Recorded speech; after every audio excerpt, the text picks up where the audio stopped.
খারাপ ছিল। আপনাদের আমি যারা জার্নালিজমের এখানে যারা আছেন আমি তাদেরকে অনুরোধ করব 1972 এর বাংলাদেশের পত্রিকা বাংলা পত্রিকাগুলো পড়বেন। খুবই মানে দেখা গেল যে এক দুই মাস পরে মানে বাই 6 মান্থসের পরে কেউ আর 71-এ যে একটা মহৎ মুক্তিযুদ্ধ হচ্ছে কেউ আর ওর কথা বলছে না। পুরো জিনিসটা is taken over by events. আর ওই গভর্নমেন্টটা খুব ইনএফিশিয়েন্ট ছিল, ফলে তার ইকোনমির যে ভয়াবহ একটা বিপর্যয়ের মুখে যাচ্ছে, ফলে মানুষের যতটা না সে তার ওয়ারকে নিয়ে এসে মানে তার সহ্য বীর্যের গল্পর কথা বলছে, তা না বলে সে বেশি চিন্তা হচ্ছে যে কালকে কি খাবো, পরশুদিন আমার ক্যাব কিভাবে চলবে, এই চিন্তা ছিল। তো আমাদের এখানে এবারে যেটা আমি দেখছি যে 2024-এর যে মহৎ, এটা খুবই আনপ্রেসিডেন্টেড একটা আন্দোলন। আমাদের স্টুডেন্টরা এটার সম্মুখ ভাগে ছিলেন, তারা এটাকে লিড দিয়েছেন। এইটার একটা খুব বড় জিনিস যেটা হচ্ছে যে এটাকে প্রত্যেকটা ইভেন্টকে ধরে রাখা।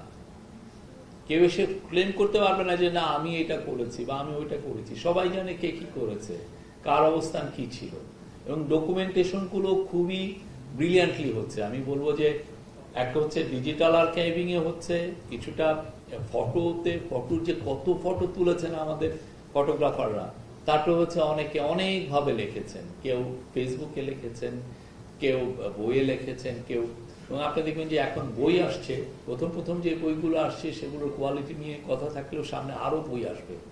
এটা নতুন দিগন্ত উন্মোচন করেছে। আপনি অলরেডি দেখেন আমাদের যে একটা প্রফেসর ইউনূস যে বইটার প্রশংসা করে, আর্ট অফ ট্রায়াম্ফ, একটা হ্যান্ডবুক, জাস্ট গ্রাফিটির বইটা, এটা world all over the world, এটা একটা সবাই এটা দেখে অবাক হচ্ছে যে কি ব্রিলিয়ান্ট একটা বই। তো এই যে গ্রাফিটিতেও তো ধরে রাখা হয়েছে, সবাই ভিডিওগুলো ধরে রাখা হয়েছে। আপনি দেখেন 6000 ভিডিও থেকে ওরা নির্যাস করে 15 মিনিটে নিয়ে এসে যাত্রাবাড়ির যে কিলিংটা হলো, হ্যাঁ 5ই অগাস্ট, সেটার উপরে 15 মিনিটের একটা ডকুমেন্টারি করতে ওরা 6000 ভিডিওকে ইউজ করছে। কি ব্রিলিয়ান্ট একটা কাজ।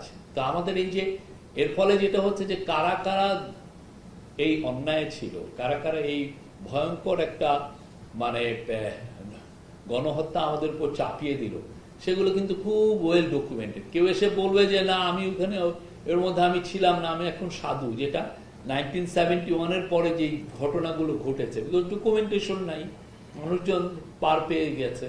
তো এইবার কিন্তু আমরা জানি কার কি রোল ছিল। খুবই ব্রিলিয়ান্ট হচ্ছে। অনেকে হতাশ হন যে না মানুষ কি ভুলে যাচ্ছে। আমি বিশ্বাস করি না, মানুষ ঠিকই মনে রাখছে। প্রত্যেকটা ইভেন্ট তার মুখস্থ, আমার তো মুখস্থ অনেকের। আর এই বইটা আহমেদ ফয়েজ আমার কলিগ, আমাদের প্রেস উইংয়ে আছেন, বইটা খুব ইম্পর্টেন্ট। কারণ এই জন্য যে 25টা নিউজ পেপার, এই নিউজ পেপারগুলো যদি না থাকে সামনে, যদি বন্ধ হয়ে যায়, এটার অস্তিত্ব যদি সংকটে পড়ে, তাহলে আমাদের তো নিউজ পেপারগুলো আর্কাইভিং নেই। তো উনি এইটা ধরে রেখেছেন, এইটা ধরে রাখাটা খুব ইম্পর্টেন্ট। মানুষ দেখলো যে কি ফ্রন্ট পেজটা কি ছিল। এটা আরো অনেক পরে যে এই ডকুমেন্টেশনাল ভ্যালুটা এটা ইনক্রিজ করবে। তো আমি এই বইটার উত্তর প্রচুর সবার হাতে হাতে যাক, আমি এটা আশা করি। প্রিন্ট মিডিয়া যে এখনো ইন্টারেস্টিং, প্রিন্ট মিডিয়া যে সবার জন্য একটা খুবই একটা বড় যুদ্ধক্ষেত্র বলতে পারি, যে ওইখানে যে আমাদের ন্যারেটিভটা সাজাতে হয় বা ন্যারেটিভটা আমার তুলে ধরতে হয় সত্যটা, প্রিন্ট মিডিয়াটা খুব, কেননা ভিডিও বা ফটোর অনেক ক্ষেত্রে তো সবসময় চোখে আসে না। তো সেই জায়গাটা এটা খুব ইম্পর্টেন্ট একটা ডকুমেন্ট। আমি এই বইটার প্রচুর বিক্রি আশা করছি, সবাই এটা কিনবেন। Thank you very much.